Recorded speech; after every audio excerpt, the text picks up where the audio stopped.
we are opposed around the world by a monolithic and ruthless conspiracy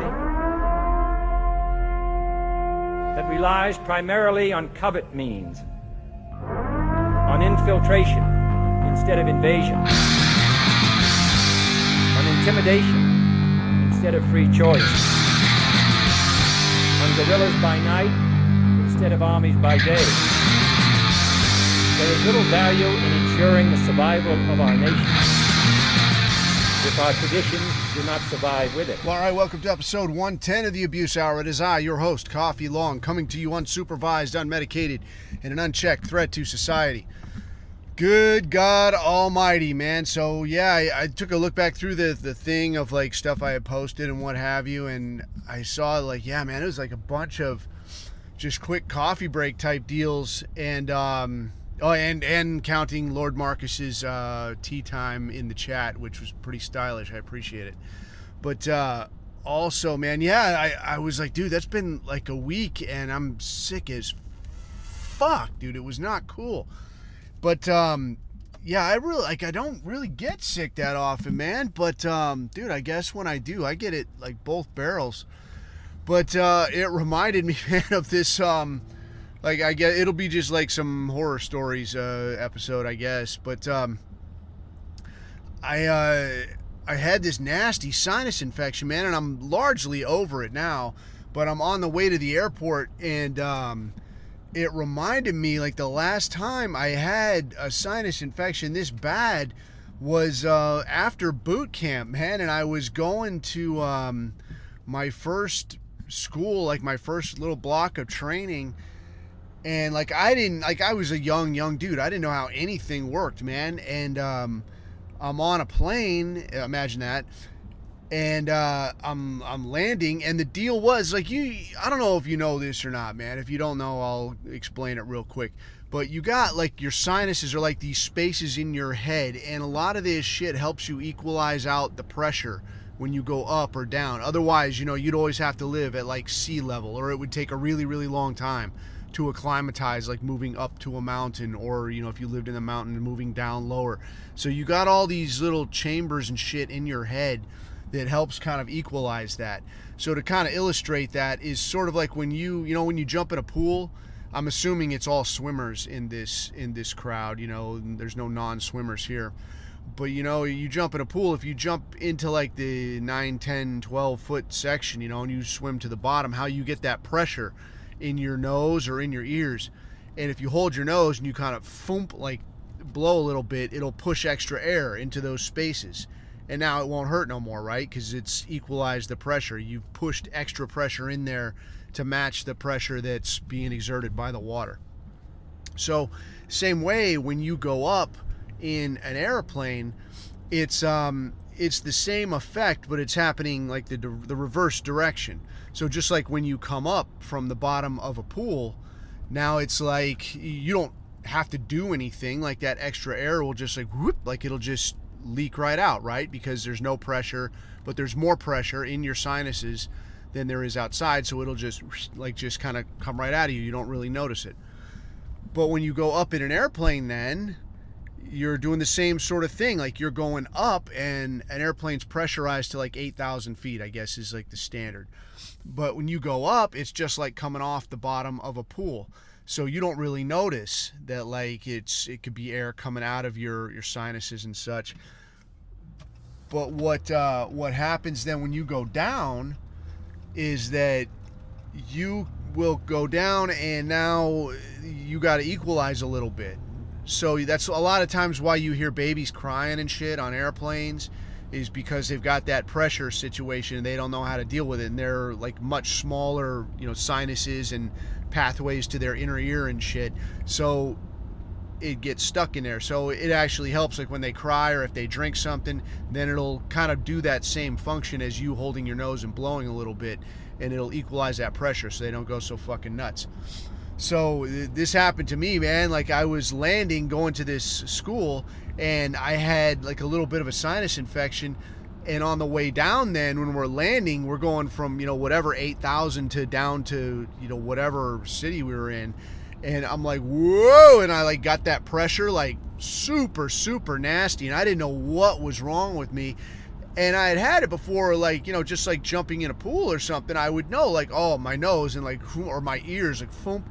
But I didn't know that you got all of these other little spaces that constitute your sinuses.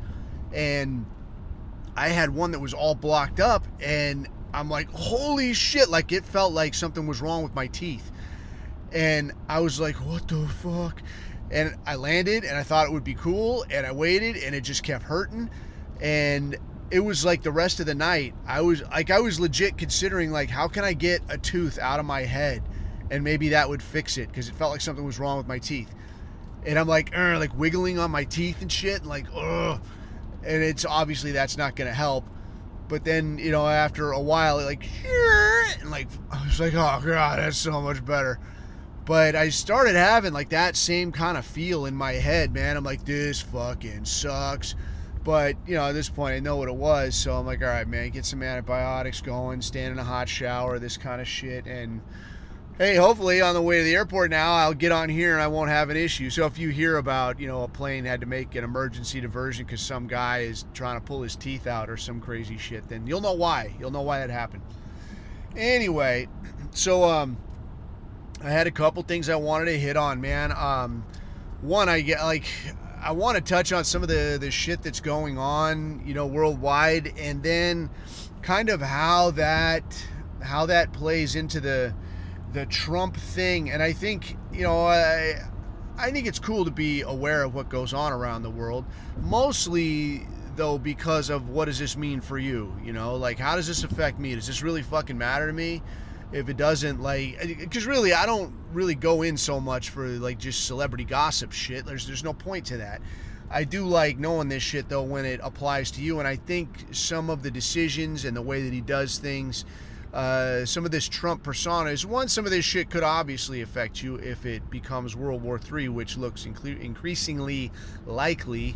But also, I think there's a good takeaway regarding the way that he does things and his kind of approach to, I don't want to say deal making, but approach to getting shit done. And then lastly, I want to hit on an interview that I listened to that somebody sent me a piece of with some fucking Fed. And I was like, this your boy? I'm like, motherfucker, dude. So I want to hit on that a little bit and get a couple thoughts out. But first, kind of jerkling back to these thoughts on celebrity gossip. Some of this shit that I heard come out recently, like I just this weekend saw another clip from Ian Carroll, and I'll tell you what, dude, initially my thought was like, this is just a sharp guy. This is just a guy who knows from doing some research, and he puts out a good product. This is why people like him. I don't know what the big fucking to-do is. But after having heard the idea floated that maybe this guy gets a little more boost than is actually warranted, and then seeing some of the shit that he's put out over the last couple weeks, like, yeah, dude, I can dig that you're calling out the Epstein thing again, though. And I heard this was a real solid take, and I don't remember, maybe it was Devin Stack that was saying this, that people calling this shit out, like the Epstein thing, calling out war crimes in Gaza, this is safe fucking territory, man. You're not taking a fucking risk. This is not new ground. You're not telling anybody anything they didn't know already. I mean, what the fuck are you doing over here? So yeah, the guy did put out some good material on the Epstein thing, but after the stuff I heard last week if you didn't hear the coffee break thing that's available in the Telegram chat, I talked about this thing that he was kind of reviewing called telepathy tapes, which is basically this account whereby autistic people can somehow communicate with each other telepathically, and they're, magic or what the fuck ever. They can read your mind. They experience the world through your senses. Which, look, man, I'll listen to all kinds of shit, dude. I'll listen to any kind of ideas. But I think there's a point when it becomes so fucking zany that, like, all right, look, dude, this is about something else. And the something else that I think this is about I'm increasingly starting to believe is just steering you away from the shit you should be talking about, the things you should be focusing on, and steering you off into the fucking weeds someplace to fuck around with autists, or telepathic autists, or in this case, celebrity gossip. So in this instance, the celebrity gossip he started on was, the deal where he's got his little mustache and he's pointing over his head at whatever he's putting up there. All right, guys, we're going to get into how they're trying to take down Candace Owens, and I don't think it's going to quite go the way they think it is, because we're going to get into what they're saying about RFK Jr., who, say what you want about him, he's doing a pretty good job, and, well, let's get into it. And it started out as like, we're going to talk about RFK Jr., and there's an attempt to derail him or to blackmail him was the initial pitch, right? It was what this guy was talking about. But it instantly went from talking about RFK Jr. to now we're talking about Candace Owens. And the story was that some fucking editor somewhere, I can't remember what publication, TMZ maybe, I don't fucking know, is like, I want to take Candace Owens down, but it's got to be a clean shot. It's going to be a clean hit on this educated black woman. And I'm like, all right, well, my interest has diminished considerably, but all right, go on. It's a probably Jewish editor looking at taking somebody down. Like, this is not news, for one. All right, it's Candace Owens. All right, it's definitely not news now. Like, yeah, she can have some takes, but are these blazing hot takes? Is this shit I didn't know before? Is it shit that I care about that I needed more information on? Not typically, no. The fucking Macron thing, being married to a dude or whatever. Okay, cool. Does this change my life appreciably? No, it really doesn't, man. Does it kind of solidify what I already suspected, is that the world is ruled by degenerates and psychopaths? Maybe a little, but I was already pretty much set on that. So what am I really taking away here? Nothing. But so suddenly we're dipping into the Candace Owens soap opera, and I'm like, what the fuck are we talking about here? And yeah, she calls him out, and like, you're like little goblins, and you lie like you breathe, and like, okay, yeah, great, I hear the dog whistle, thank you, I appreciate it, tip of the hat, great. Is there anything you have that's of any fucking relevance? And then finally we work our way into, she's talking about the RFK Jr. thing, and the pitch there is that while he was campaigning for, I guess was president at the time, while he was campaigning, that he had some female staffer that him and her were texting flirty messages to each other, and I want to say the allegation was that at some point he texted her a picture of his dick. And I'm like, well, that's fucking amateur night anyways. But two, I guess I could say I'm old enough to remember when a scandal actually had to involve doing something scandalous. Like, I mean, Ted Kennedy, like, that guy legit killed somebody before he ever considered running for office. Him and I guess some other dudes were fucked up, and they're driving around, I think it was Nantucket, where rich people hang out, and he had some girl, Mary Jo Kopechne, in the car with him, and he was fucked up, and he drove off this bridge. The car like turned over. He got out. She didn't. She drowned, and he just kind of hung out and like, fuck, bro, this fucking sucks, bro. And okay, and that was it. But it was a scandal, and this motherfucker killed somebody. How could you vote for him? Oh yeah, but it was a long time ago, bro, and he's making amends, bro, and he's a good guy, from a fucking good family or whatever. And it's like, man, what fucking ever. But I mean, you could call killing somebody and then running for office a scandal, I guess, even when it's years earlier.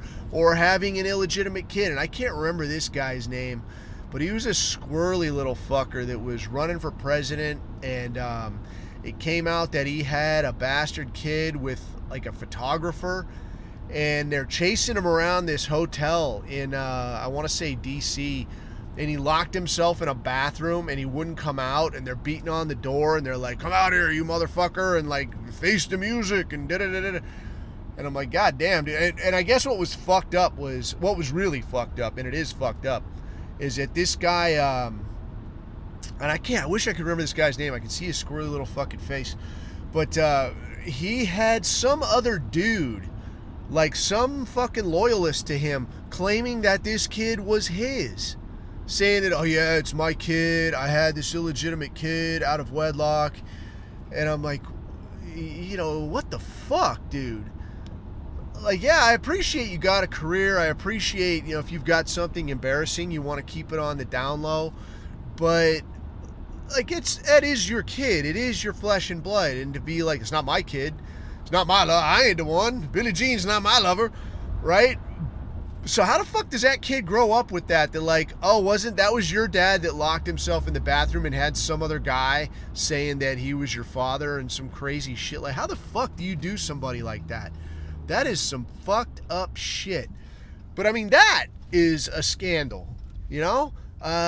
Fucking drugs. Well, I would say that guy who was the mayor of Toronto, Rob something or other, like high as a fucking giraffe's ass 90% of the time.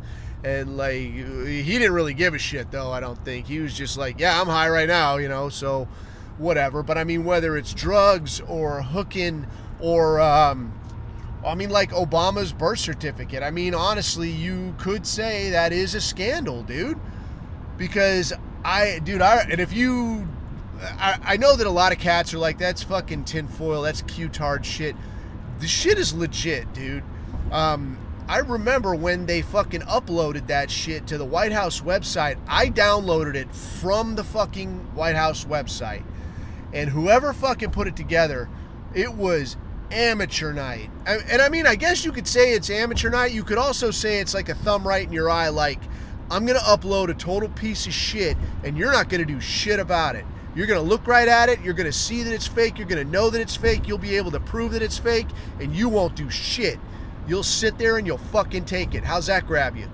That's more like what I think happened. But in any case, this thing was it was a PDF file, and I ain't Mr. Computer Nerd, but as I understand it, like when a computer constructs like a PDF file out of a picture or a Word document or whatever, the computer decides itself, like randomly, like what order it grabs the elements of that document or that photo and constructs it into a PDF. So it might be like the top right corner, it might be all the blue value, it might be, you know, whatever the fuck, like a strip across the middle, but it'll just grab wherever it grabs and it puts this thing together.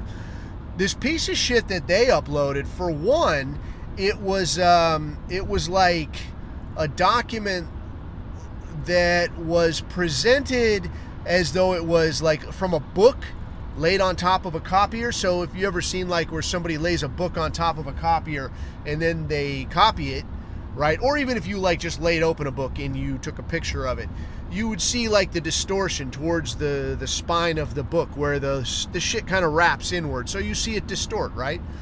But what these fucks did was like they had that effect, but then they also had just like straight lines across the paper like it was in a lined book. But the lines didn't distort. The lines did not distort. The letters did distort. And then when you analyze the thing, it would be broken down still into, like, it wasn't broken down into elements the way a computer would break it down, like randomly. It was like, here's the signature block, here's the guy's, like the child's name where you would insert. You can move the whole fucking thing around, right? So like if you had the edit feature in your PDF, which you can pay for to have, you can grab it and move it around and like, here, I want Barack Obama to be the guy who signed it, and you could put his name all the way at the bottom. So like all of the elements were still separate, but it was all presented here to you as like, here, shithead, here's the document you wanted. Fucking choke on it. Do what you want. You could call that a scandal, I think, quite fairly, but nobody gave a shit about that. But now here suddenly is like, this guy was like, he was like sexting and stuff with some chick. So fucking what, dude? I mean, maybe it's not something you want your wife stumbling across and like, what is this shit, man? Come on, dude. But I mean, if you didn't actually have your dick in this person, you didn't actually kill anybody, you don't have a bastard child, you haven't been sticky fingering, you know, the expense account, how the fuck is this really a scandal? This is a broke, weak fucking scandal. And for the people screaming about it is like, Wait a minute, man. You had a dude with his fake tits hanging out on the White House lawn not that long ago.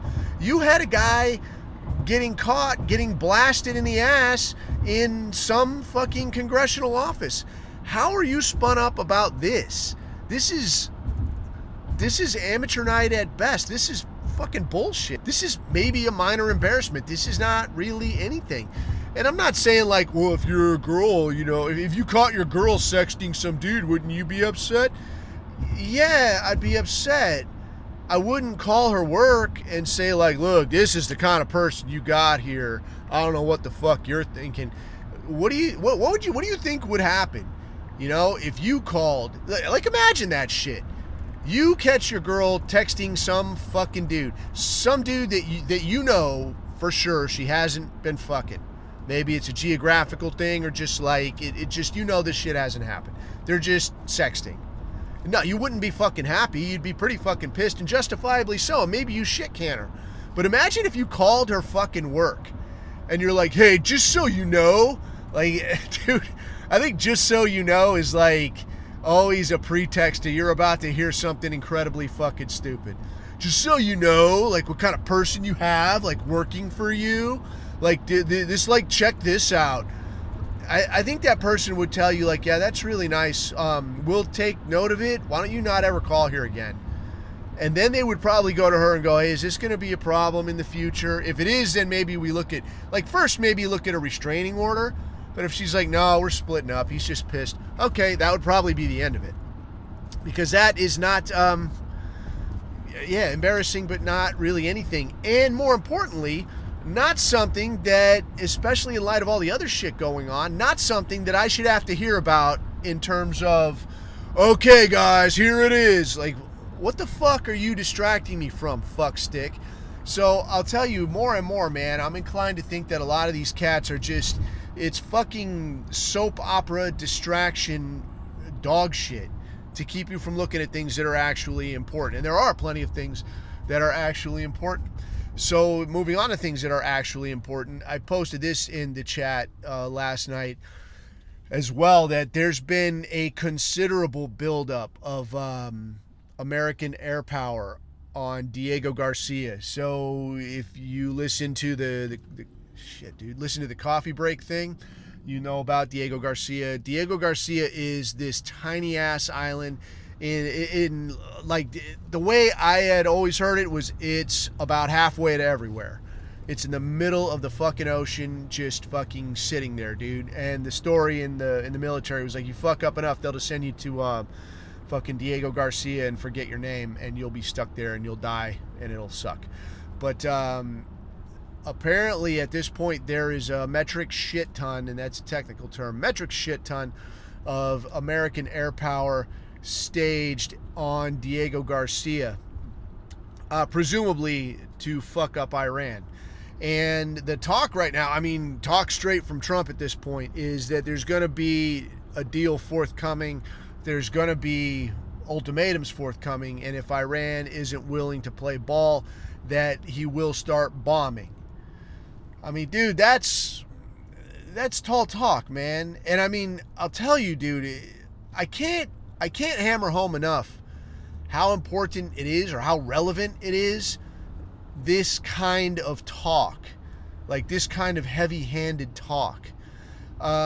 Whenever I was around, like towards the end of my operational career, I moved in and out of a good few embassies, and I got to interact with a good few diplomat types and senior officer types and those caliber of people.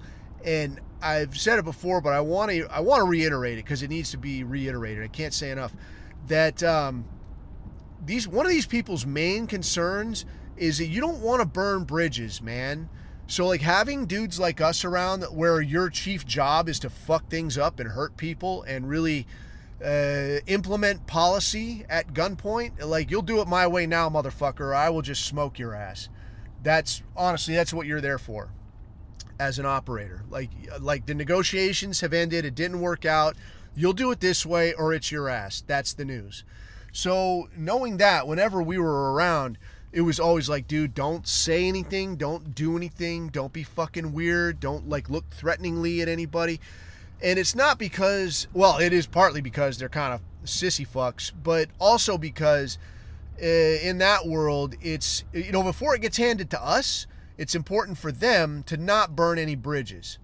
So they always want to keep like the smiling face. So if there's a way that we can work this out without somebody getting shot, if there's a way that we can arrive at an agreement, if there's some way to make this work, we want to fucking find it. And even if we can't find it today, we want to be able to find it maybe down the road.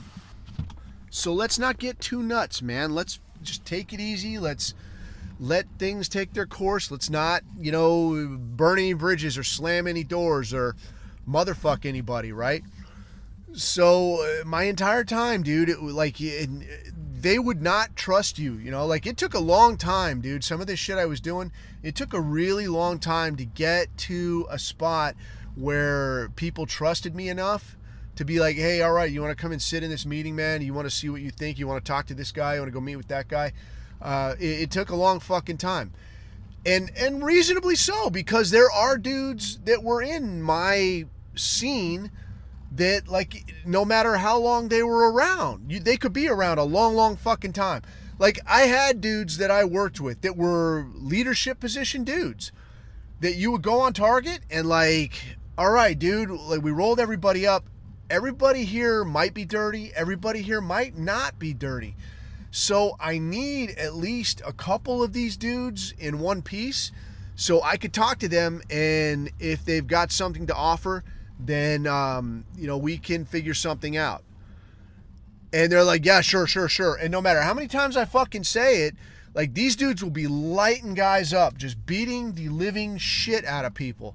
And I'm like, dude, you are not fucking helping. Like, if it's a guy that you know is fucking dirty and needs to have his head cracked open, then great. I'm the first guy in line to fucking do it.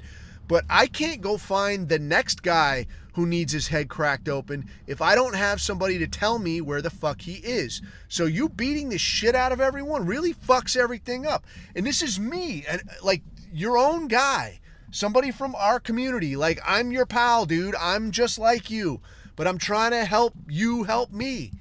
And it's still like, yeah, I know, bro, but fucking whatever, bro. Fuck that, dude. Fuck these guys. Like, all right, man, shit. Like, so some cats, you know, the world needs ditch diggers, you know? It is what it is.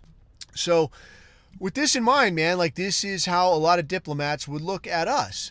So the same way you look at how, like, Trump is dealing with this Iran thing, and it's like, dude, what the fuck is this, man? Like, there is clearly, you know, there's absolutely no intention of ever having any kind of reasonable, sensible, peaceable relationship with these Iranians.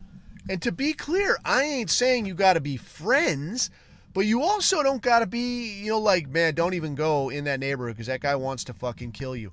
It ain't got to be like that. So looking at the situation as it is then, at this point, there's a metric fuck ton of firepower, and I did see, well, so let me kind of specify, there's a metric fuck ton of air firepower. So you're talking about bombing campaigns, probably some subs off the coast. I know at this point they've pushed 2 carrier groups out that direction, and where exactly they are, I haven't looked, but 2 carrier groups and a fuck ton of bombing capability. I have seen a statement from Saudi Arabia and Kuwait, and I want to say Iraq, but I can't remember for sure, that said, hey man, you do what you're going to do. We can't fucking stop you, but you're not going to do like refueling or any of that kind of shit here in our backyard, dude. You're on your fucking own.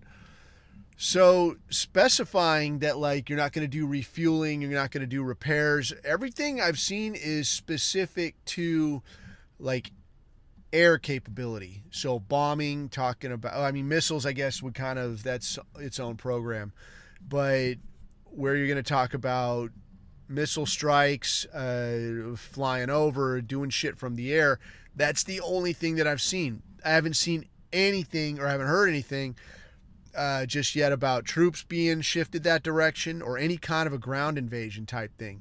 So what that suggests to me is that, like, Here was kind of, well, I could put it this way. With us, the deal was like, they're sending us, you know, as operators, when they want to find out for sure that it's this specific guy, or you want some specific item brought back, like you want verification of WMDs or some kind of shit, or verification that this facility is destroyed, or verification that this specific guy is dead, that's when you put boots on the ground.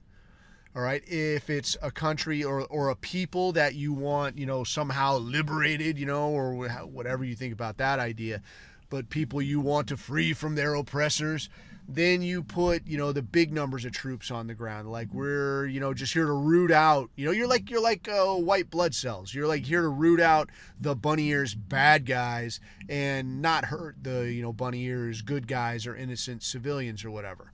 So that's, again, conceptually, and these are, you know, broad ideas, and it's in a general sense, man. We're not talking like, yeah, but bro, the Zog, like, we're not talking about that right now. They're talking general ideas. So if you wanted, you know, if you wanted to just root out the bunny ears bad guys and preserve the infrastructure or minimize collateral damage, collateral injuries, then this is how you would do it. When you're talking about, like, we just have the big aircraft, that's all we have here. All this says to me is we're going to bomb this shit into the fucking Stone Age. So basically you're going to do the Gaza treatment on an entire country. Pretty much destroy the entire infrastructure, fuck up everything, fuck over everybody. And honestly, dude, if you were to say, like, yeah, like a little place like Israel can fuck up Gaza, but that's just fucking Gaza. It's not that big. I mean, I think you have to specify that when you say fuck up Gaza, like, you're not just fucking up the infrastructure, dude. That is, by any definition of the term, a fucking genocide. Like, if you look up the UN definition of genocide, it's not just killing people. It's making it impossible for them to live. It's depriving them of any sense of history that they have. It's depriving them of basically being a collective group, which is exactly what's happening to Gaza. Like, your place is gone. It's fucking leveled, dude. I saw a video of Gaza the other day. It's like blam, like just shot the fuck out. The whole fucking place, all the way out to the horizon in every direction, is rubble. And I mean, so I don't, unless you're gonna say that, like, oh well, that entire country was Hamas. You know, we're just after Hamas, dude. We just want the hostages back. No, dude, no. This is what genocide looks like. And then when you start pimping these other countries that, like, hey, I think it was like Somalia and Sudan and maybe Egypt. I don't think Egypt. Somewhere else that was like, hey, you guys can each take like a few million Palestinians, and this conflict will be resolved, right? What do you think's gonna happen to them there, dude? They're not gonna be able to survive there. I mean, who the fuck gets sent to Somalia and, like, yeah, just set up shop in Somalia, you'll be fine. Or Sudan, you'll be fine. Like, you're fucked, dude. You're going to get gutted, like, on the spot. But I think, honestly, that's probably part of the plan. So that, every sense, a genocide. So that obviously is a much, how do you say, man, a much more neck-deep endeavor there. They're really putting their back into it. To just completely fuck over a country. I mean, we did this in Iraq, dude. I mean, we fucked that place up good. And that was really just that initial bunny ears shock and awe fucking bullshit. Yeah, you shock and awed everybody. You shock and awed the fuck out of the water system. You shock and awed all the irrigation. You shock and awed the supply routes. You shock and awed fucking sanitation, the hospitals, the schools. Everything was fucked up, dude. So, like, when you look at infrastructure, man, I mean, it's very, very easy to take for granted the shit that you see every day, dude. Like, what would you do if the fucking electricity went out? Just like zap, the electricity's out for the next 2 weeks. You're fucked, right? You don't got to rubble the whole city. Like, you're just fucked, man. Like, oh shit, dude. And even if you're in like a more primitive, I mean, honestly, it is, and without saying it derogatorily, it is a primitive fucking place where, like, Iraq, dude, that's fucking primitive. These people are used to living like, yeah, man, I dig a hole in the ground, I plant something, I water it every day. I have a little manual irrigation system. I go and I raise the little thing and it lets some water in. It's a fucking primitive place, dude. It's how these people live. It is what it is. So yeah, you knock out the power there. It fucks things up for them. It makes life a lot fucking harder. They can still survive though. You knock out the fucking water. You knock out the fucking, the sanitation. You fuck up the roads where like a trash truck can't go by.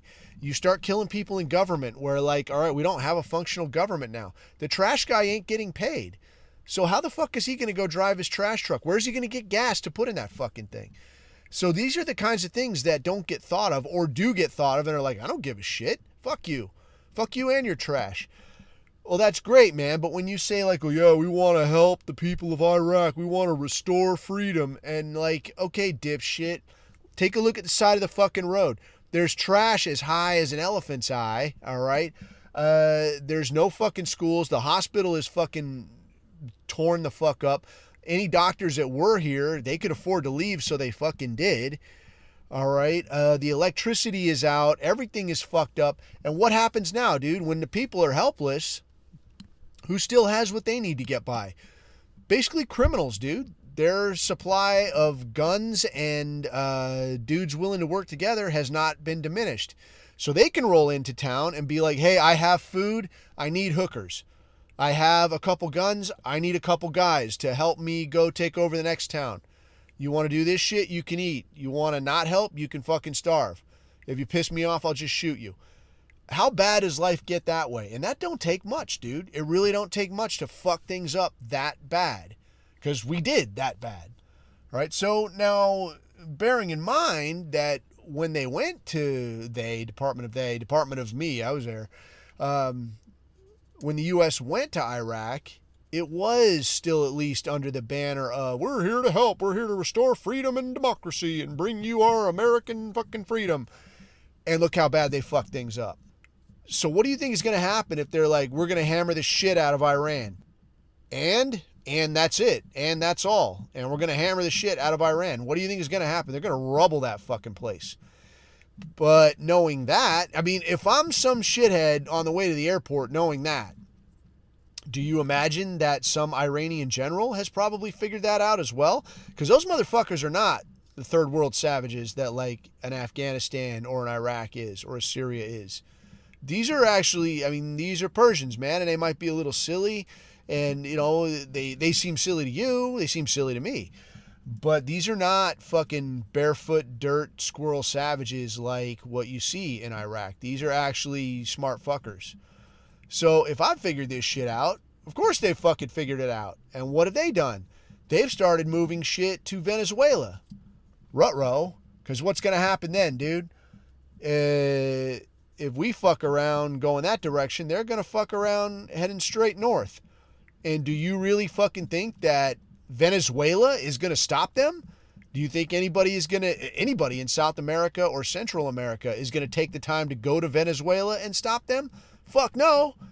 They're packing their fucking bags. And as soon as the U.S. starts getting fucked up, they're going to be like, all right, man, as soon as this stops, I'm heading north and I'm setting up shop in the U.S. And I'm going to be there on the ground floor because you know those white people are they'll be rebuilding as soon as it's over. They'll put something reasonable together and I'll be there at the ground floor and I'll have a seat at the table. So they're not going to stop that for a fucking second. So yeah, Iran is setting up shop in Venezuela and I don't honestly foresee anybody being willing to stop them. Like, why would they? Who the fuck? And even if there was somebody who was going to, who could? Like, I'll help you. Who the fuck are you? Fucking Peru? The fucking... the pyramid guys, the little fucking Indio guys, you're not going to go fuck around with no Iranian fucking soldiers setting up shop. Or Venezuela is probably the same. Like, yeah, you go do your thing here. They're probably being taken care of. So you're like, no, you're going to have to fight your way through Venezuelans to get in here and fight Iranians. And then all that is assuming that you can make any difference at all. So that's a silly fucking idea. Why don't you just stay home and wait, dude? Just stay home and wait. See how it plays out. And then get what you can get at the end. That's probably what would happen instead. So, you know, you can fucking flag wave and be like, no, dude, Iran will get fucked up. Yeah, they probably will get fucked up. That's why they're so tentative. That's why they've stood for so much bullshit, so much saber rattling, and so much shit talking as they have, because they know they probably will get fucked up. So, I mean, most likely, I would guess they're waiting till the last minute and like, well, let's see if we can let the Americans keep fucking around in Ukraine, keep fucking around sending stuff to Israel, let Israel slug it out a little bit more. Let's see, like, if they'll diminish their resources appreciably to any degree. And then when it looks like we're going to get it either way, like you're getting punched either way, you better just start fighting. When it comes to that point, then I imagine they will. They'll be like, all right, man, fucking here we go. See how it goes. Launch. And just cross your fucking fingers and hope for the best. Will they get fucked up? They probably will get fucked up. But that will also probably be the end of the show for the U.S., man, because we'll probably get hit from a few different directions. I mean, that would be China's time to move. That would be Russia's time to move. Like, if you got an issue with Americans, you've had it up to fucking here. I mean, if you're Russia, right? Like, hey, assholes, remember that Nord Stream pipeline fucking thing? All your troops in Poland are just now going to take one in the fucking mouth. China's like, hey, all that ass pain you've given us in Southeast Asia, now this is happening. Because you're fucking wrapped up in Iran, dude. So, you know, even if it ended in kind of a stalemate in some of those positions, it would be like, yeah, dude, the U.S. is shot out, dude. Not a fucking powerhouse anymore. So that's what's on the horizon, man. And honestly, it's almost like it's got to go that way, dude, because if the U.S. gets any weaker, they're not going to be able to back Israel. And that's really what's driving this whole thing, is the push for fucking greater Israel. But looking at Trump's approach to some of this shit, man, this was kind of what I wanted to hit on. And I guess this kind of came to mind because of the interview that I had listened to with this fucking Fed guy. But if you notice, man, and I think Trump had said this himself at one point in one of his shitty books or something, that he always talks big. He always talks big. He always aims high. Dude, I would call it like just straight audacity, man. Like just talking way the fuck. I mean, dude, you fucking hear it. It's amazing. It's tremendous. I've done it like nothing you've ever seen. You're not going to believe how great this is going to be. I mean, dude, I know in our thing, like, we tend to be self-deprecating and like, I'm just some shithead, man. And like, it's, you know, we kind of keep it, you know, casual, keep it level. But I will tell you, there is a place for this shit. And kind of dovetailing onto the thing with this interview that I want to get to is that, you know, I think when you're growing up, man, especially a lot of the generations now, and I couldn't speak for young kids right now. Hopefully it's changing a little, but definitely when I grew up, dad was not around, man. Dad is usually not around because dad is out earning that money to keep the fucking lights on. So you're raised by women, and being raised by women is maybe just one step up from being raised by wolves. And hey, again, I'm a huge fan of women, dude. I like women. But I will tell you, when a woman is left to do something completely on her own, it's going to get done the way a highly emotional, non-logic driven person is going to do it, man. And that includes raising kids. So what you get then is you get a lot of men that are really only trained to make their mother happy.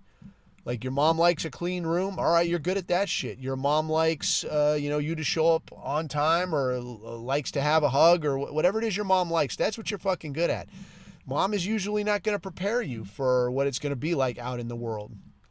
That was something that kind of came to mind when I was listening to this interview that I still want to get to. But speaking specifically to this Trump thing, I've seen often enough where a woman will just poo-poo a man and just like take the fucking air out of him in a fucking second, man. And, you know, dudes could dream big and dudes accomplish things, right? Men fucking accomplish things. Men build coliseums. Men erect cities. All right, this is the shit that we do. We explore continents. We hit hard. We go heavy. You know, when we have the resources, we have the manpower, we have what we need, there's a lot that a man can fucking do. We're designed to do that shit. We're evolved to do that shit. But what you will see, dude, is that like a woman will be like, oh yeah, sure, like you could ever do that. Okay, Mr. Can't Clean My Own Room. And like, just fuck, dude, just let the air right the fuck out of you.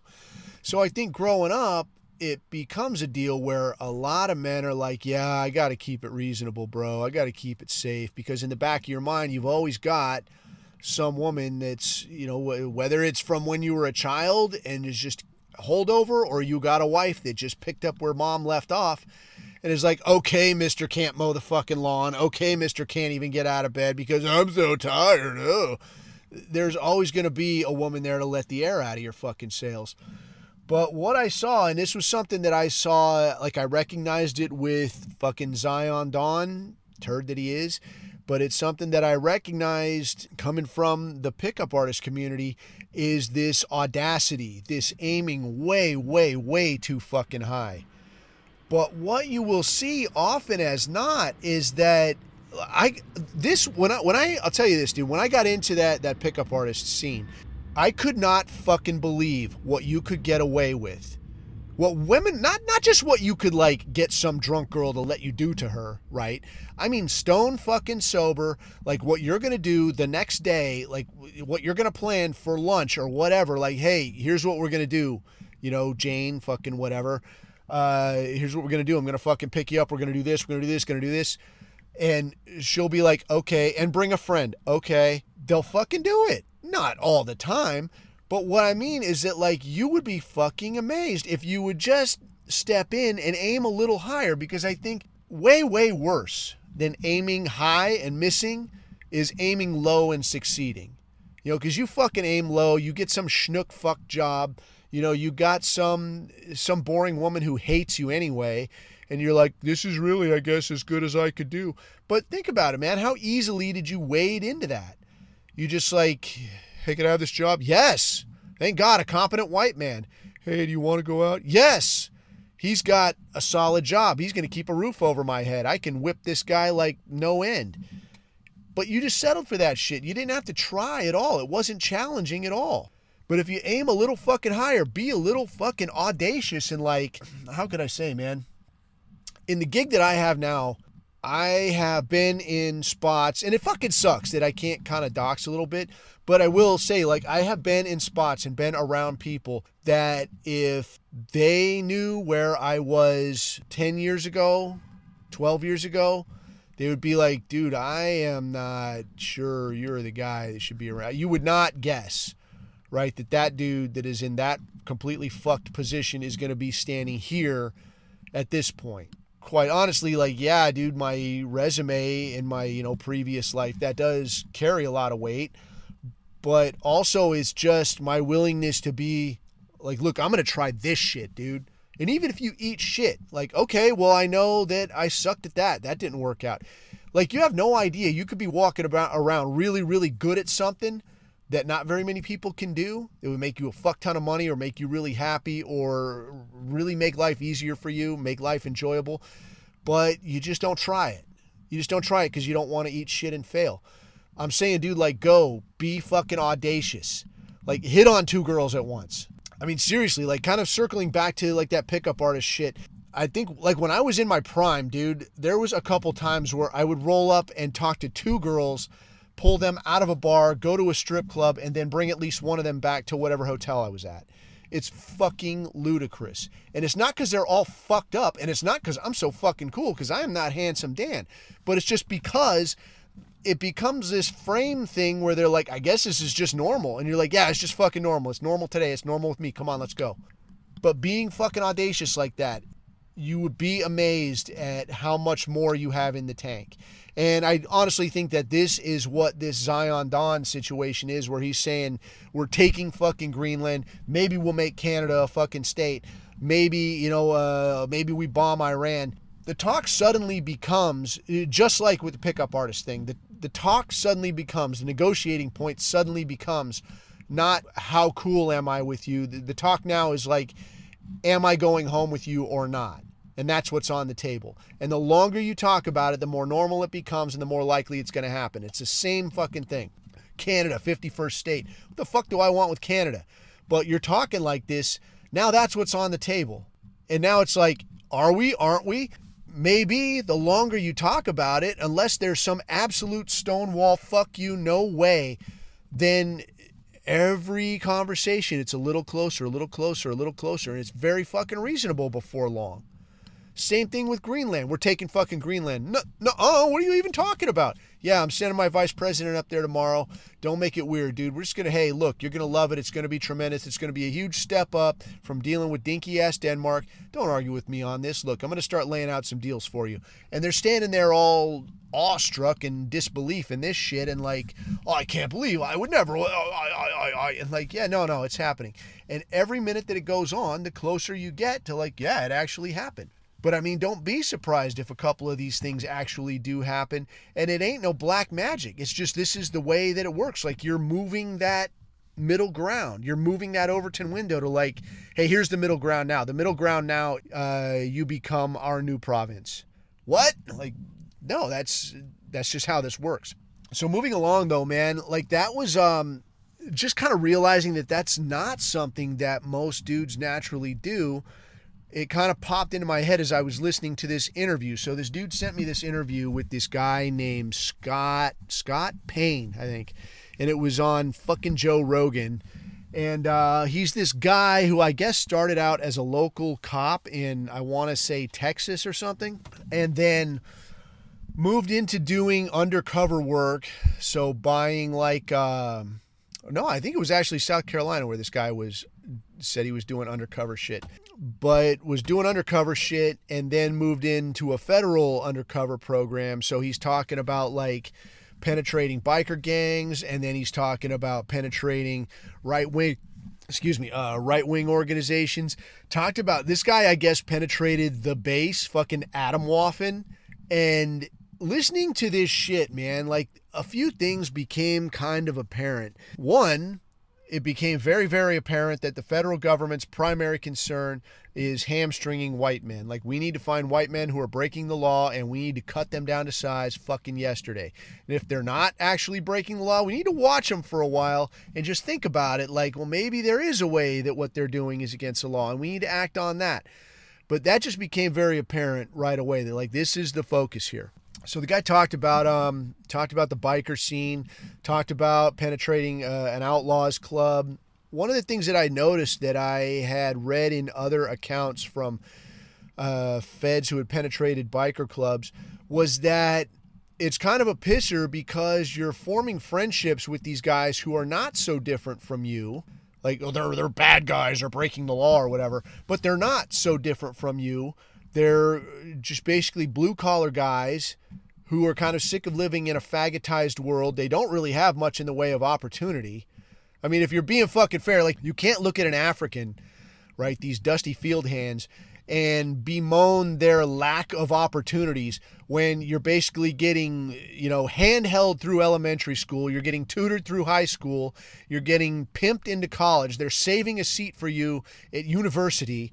They federally mandate having to hire your ass, and then once you're in a job, it's impossible to fire them, and you have to promote them so long as they maintain a pulse.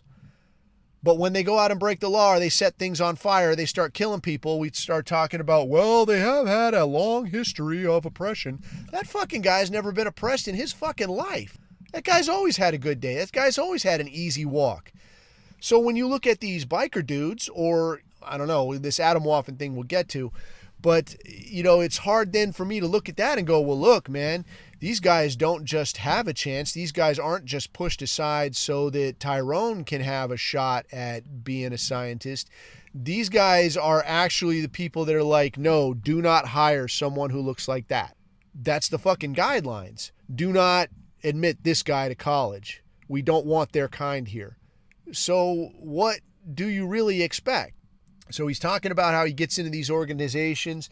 He's talking about he's forming friendships and relationships with these dudes and how these guys actually do look out for him, right? Where he's got these, what he calls like guys making cameo appearances is like, this is my guy who moves stolen shit from here to Mexico or whatever. And then like one guy at one point, he's telling this story about a guy that he knows from this outlaws club that, hears that one of these guys that had worked with this Fed got arrested.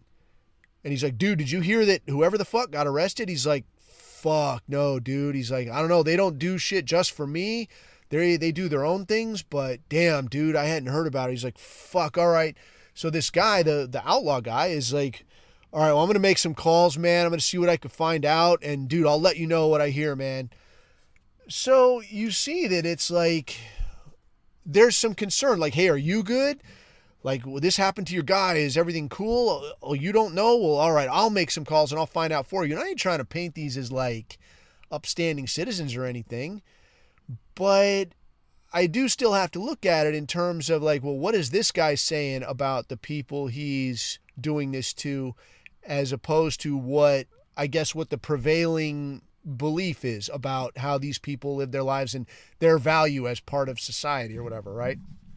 So he moves on then, and he's talking about how it's the craziest thing. Like, he just goes from talking about how crazy shit is in Mexico, where cartels are, no shit, like he says, cutting people's heads off like it's Afghanistan.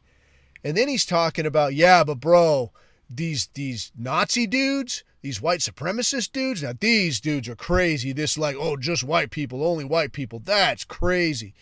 And I'm like, wait a minute, dipshit. Like, you were just talking about, one, how you're rolling up guys who literally, like, from their position, like, if you've got a strike against you, like, already as a white dude, you're not getting shit. You got a strike against you, you are really in a tight spot. But here's you now talking about, like, yeah, these Mexicans, they're fucking nuts. But here's these assholes wanting a white country. What the fuck, right? And there's Joe Rogan, of course, like, oh yeah, bro, that's fucking crazy, bro. Those guys are fucking nuts, bro. Oh, that's crazy. But he's talking about this, and he's talking about this Atomwaffen thing, which I think has already since come out. That, like, yeah, this was fucking Fed-backed. Like, this was a honeypot. Like, this was, I don't know, I don't remember all the ins and outs. But there was definitely some very, very dodgy shit, and they were roping in some real fuckwits, man. Like, I guess they had roped in some guy that was, like, some dude that was gay and then tried to get gay on his roommate or something and then killed his roommate or some shit like that, some crazy shit. But so he goes to this thing, I guess, some meetups, a couple of meetups with these dudes, and he's talking about they're doing this Odinist thing. And, hey, man, if you dig the Asatru thing or whatever, you know, that's your bag. All right, cool. But these dudes, like, they're out in the middle of nowhere. I think he said he was in, like, Georgia somewhere. They went to a nearby farm, and this is his story now. Mind you, this is some Fed story. This could be half bullshit, right? Anyway, his story is that he went to some... they, a bunch of them, went to some farm, stole a goat from somewhere, brought this goat back, and they're going to sacrifice this goat to Odin. And they're trying to kill the goat with a machete, and the machete ain't sharp enough. And then one of them's got a pistol on him, and they shoot the goat. And so already I'm kind of like, this is a little dodgy to me, because I know, like, I never had any kind of interaction that I'm aware of with anybody that was involved with fucking Atomwaffen or the base or any of that shit. But the meetups that I have been to with pro-white organizations, security was extremely tight. As in, like, we're going to wand you, we're going to look through your luggage, we're going to look through your car. You're not fucking sneaking anything in here, dude. Nobody's going to do anything wonky out here.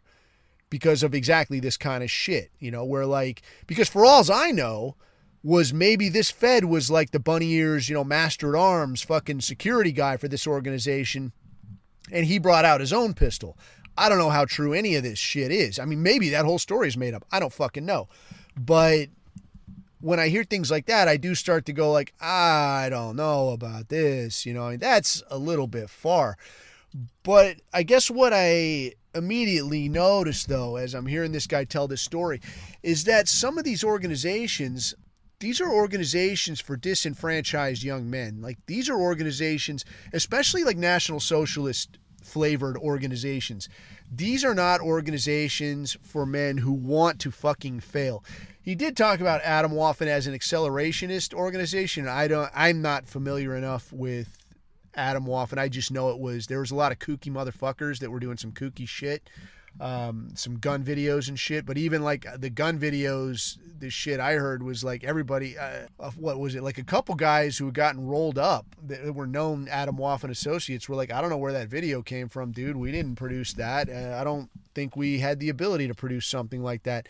So it's very suspect. But just like, comparing the 1.0 and the biker thing, like these are kind of self-destruct mode organizations. Most National Socialist, like white identity type organizations that I've seen, that I'm familiar with, are like, these are hardcore self-improvement type organizations. We're talking about get off the substances. And this guy even talked about, like, he had penetrated some other organization and had to sit through some interviews and this shit. And they're talking about your red pill moment and who's your inspiration. And they're talking about Hitler and this kind of thing. He didn't mention anything about, like, what did they ask you about substance abuse, guy? Because I know that gets asked because I've sat on these interviews. And that's the shit I ask. What kind of shit are you on? What kind of shit have you done? If you've done shit, get off of it, get yourself straight, then maybe come back. How much do you drink? These are the questions that get asked. All right? How's your mental health? Are you straight? Are you, you got your act together? Or are you kind of fucked up? If you're kind of fucked up, dude, I want to steer you to help. But, I mean, we're over here trying to build race cars. I can't, stop and try to pick you up and make you into just a basic level functioning individual. You're going to have to handle some of that on your own. We're here to prop each other up. We're not all here to prop you up. So to that end, though, man, I think, well, I guess in all with that, I guess, the takeaway was what we all already know, that like, dude, these feds are not here to fucking help you. And it was a little bit, honestly, disheartening. I don't know, disheartening, I guess maybe it was what you'd expect, to hear an otherwise capable white man just come out straight away, just bad-mouthing other white men who are, in probably a lot of cases, dudes who just didn't grow up with an effective dad, who are actually trying to make something of themselves, who are actually trying to find their way in the world. And here's you out here like, how can I trip this motherfucker up? Like, how can I find something to fucking hang this dude with? And it's a little bit fucking unimpressive. But, a cat like that, it, I like to think it eventually comes around to bite a guy in the ass, man. I mean, I ain't no Hindu, but I think there's a little bit of karma out there. But with that in mind, man, I was thinking moving forward that some of these small type lessons, like some of these ideas, I mean, I ain't fucking Superman, but I am an old man and I've been around, and honestly, a lot of things that I would have probably done well to learn from my dad, or maybe my dad tried to teach me and I just had my head too far up my ass. That's also a possibility. But a lot of shit that I would have done well to learn as a young man is shit that I had to learn as an old man by trial and error, or by getting, hey, dipshit, straighten yourself outified. I think maybe that might be some good shit to add in here. Maybe just some small things. So I think for this one, that would be the one I would send away, is that, like, yeah, be more audacious, man. Like, aim fucking high. Aim high, get in there and fail. But like this Adam Woffen thing, or like these outlaw biker club type thing, don't fail in a way that's going to fucking stick to you, dude. Don't fail in a way that puts you in the crosshairs of people with the money and resources to completely fucking crush you. All right, there's no fucking glory in that. So with that, I think that's where we'll leave it, man. I got to get in here and let Shaniqua look through my ass. But you, man, you want to hassle me, you want to see some more, hear some more, you can check the scene out on Telegram, t.me/theabusehour, or associated chat, t.me/rantroom. And until next time, man, I don't know what we'll talk about next time. It's a mystery. I'll have to figure it out. But until next time, you keep your eyes on the horizon, keep your neck out of the noose. I've been Coffee. These are my takes.